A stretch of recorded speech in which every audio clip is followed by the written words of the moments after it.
Hi children, in this video we are going to learn how to make a simple craft boat using origami paper. Okay, let's start. Take origami paper, square shape.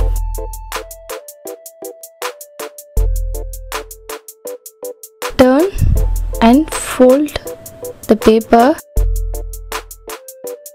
You will get a triangle shape.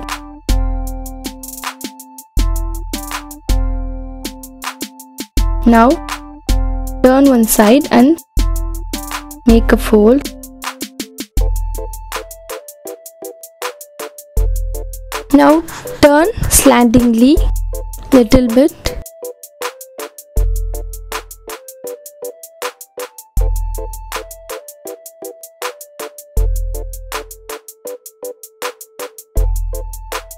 Boat is ready now.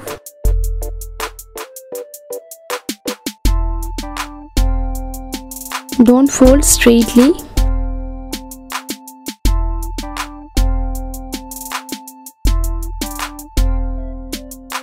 Turn. A simple craft boat is ready now. If you like this video, please like, comment, share and subscribe my channel. Thank you.